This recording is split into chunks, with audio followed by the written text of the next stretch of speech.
When you first begin learning a new language, the grammar can feel incredibly daunting. In your native tongue, you likely don't pay much attention to which verbs you use or how they are conjugated in a daily conversation, right? Yeah, but with a new language, particularly Spanish, it can seem like grammar is the only thing on your mind.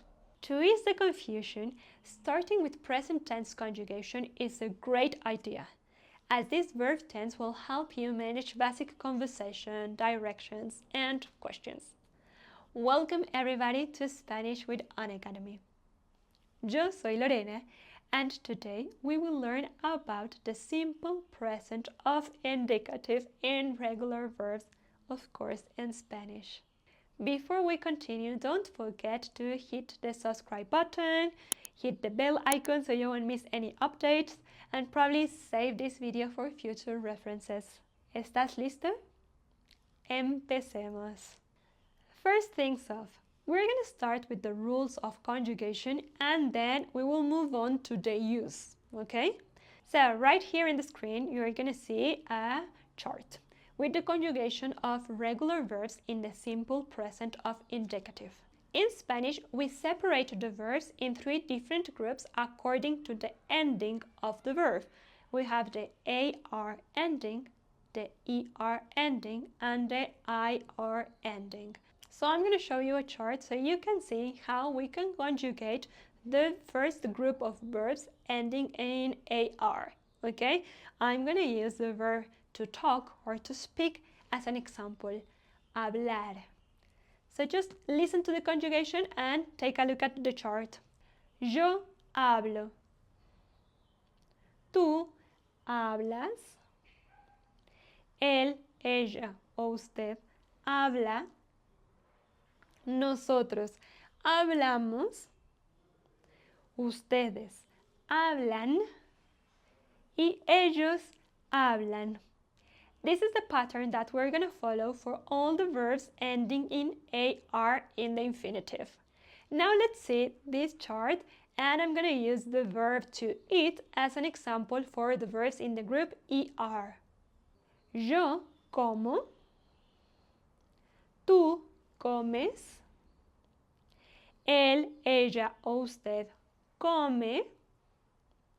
Nosotros comemos. Ustedes comen. Ellos comen. Okay, so this is how you're going to conjugate in present simple of indicative the regular verbs that end with ER. Let's move on to verbs with IR. I'm going to use as an example the verb to live, vivir. So just pay attention. Yo vivo. Tú vives. Él, ella y usted vive. Nosotros vivimos. Ustedes viven. Ellos viven. Okay, good. So this is an example of how you can conjugate verbs ending in IR in present of indicative in regular verbs. As you can see, guys, the conjugation patterns for all the three types of verbs have the yo ending in the same, o.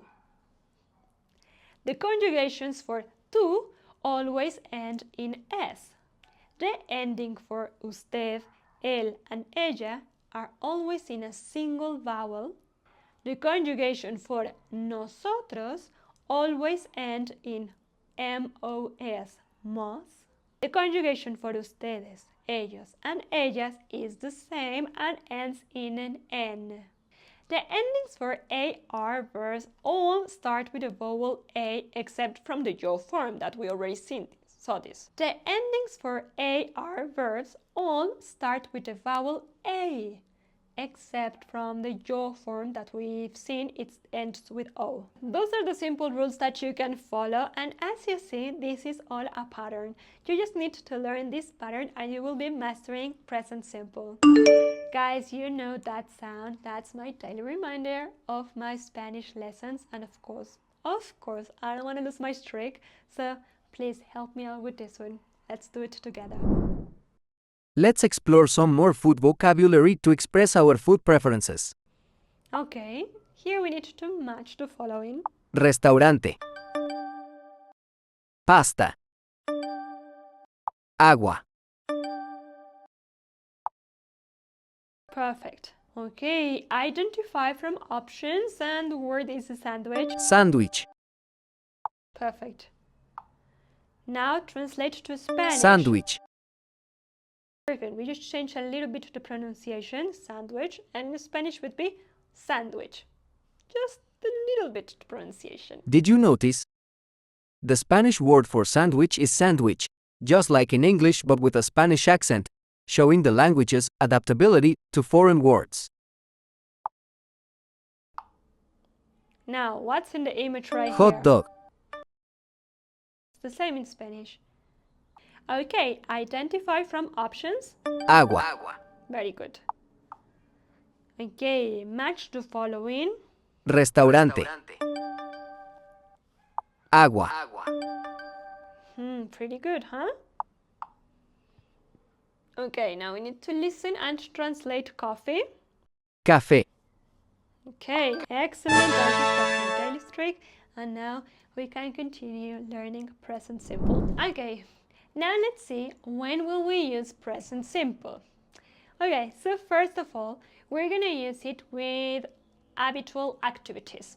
Just like in English, we use the simple present of indicative to talk about habitual activities in Spanish. For example, vamos a México cada verano. We go to Mexico every summer. Me cepillo los dientes cada mañana. I brush my teeth every morning. Siempre leo un capítulo de mi libro antes de dormir. I always read a chapter from my book before sleeping. 2. We're going to use it when talking about general truths. Likewise, we use simple present in both languages to talk about general truths. For example, cuando llueve, llueve a cántaros. When it rains, it pours. El sol sale en el este y se pone en el oeste. The sun rises in the east and sets in the west. El agua se congela a los 0 grados Celsius. Water freezes at 0 degrees Celsius. Number 3. We're gonna use present to set future events. While it might seem backward to use the simple present tense to talk about events in the future, we actually use it quite often in English and Spanish as well. For example, empezamos la escuela el 6 de enero. We start school on January 6th. Su boda es el 24 de septiembre. Their wedding is on September 24th. El avión aterriza a las 9:04 de la mañana del martes.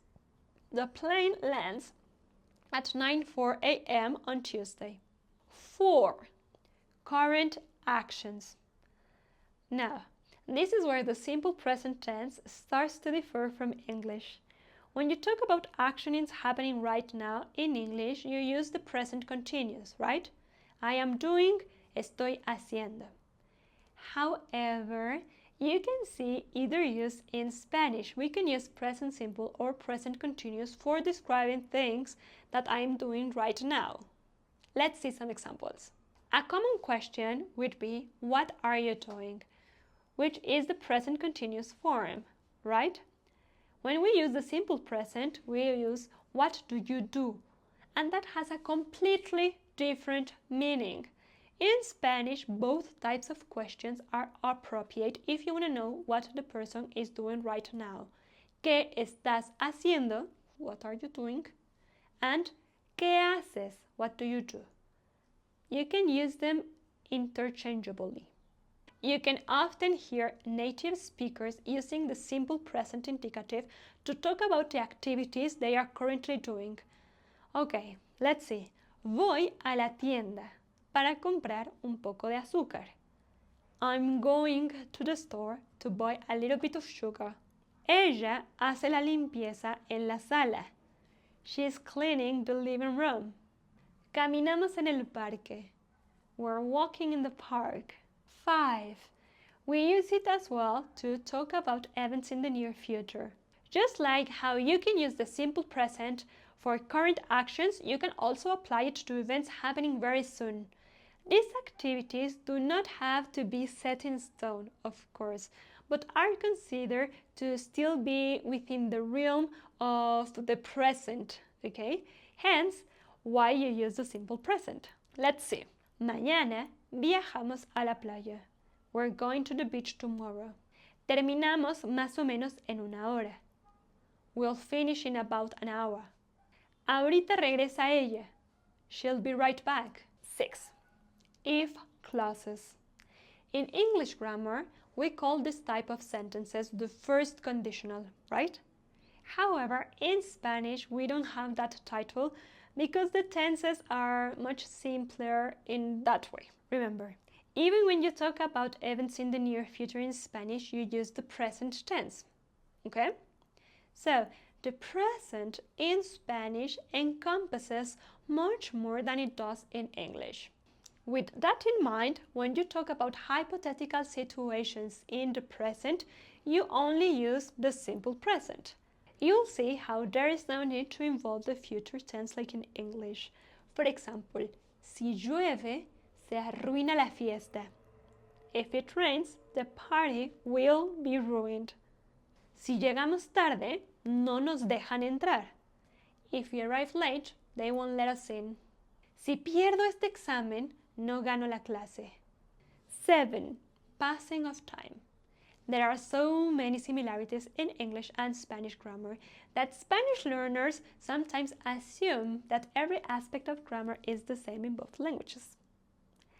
While many grammatical structures are the same or are pretty similar, the uses can vary in subtle ways. For example, when you talk about an event that has continued for an extended period of time, you use the present perfect, right? We have studied. Hemos estudiado. That's in English. This tense, of course, is acceptable in Spanish, but there's another way to express almost the same thing. We are going to use the expression hace, ago. Hace un mes que trabajamos en este proyecto. We've been working on this project for a month. Hace un año que no nos vemos. We haven't seen each other for a year. Hace 3 horas que te esperamos aquí. We've been waiting for you here for 3 hours. 8. Ordering food and drink. Similar to the previous example, using the simple present of indicative for ordering food is not the only acceptable verb tense. There are multiple ways of ordering food in Spanish. However, if you're anything like me, you probably wouldn't think of using the simple present indicative in this scenario, right? Well, it is very common, which is why it appears on this list. So let's check out some examples. ¿Trae un vaso de agua, por favor? Can you bring me a glass of water, please? Quiero 2 pupusas y una limonada, por favor. I would like 2 pupusas and a lemonade, please. ¿Más picante, por favor? Could you bring me more hot sauce, please? Thank you very much for watching this video. If you liked it, give us a thumbs up and don't forget to subscribe to our channel. Adios!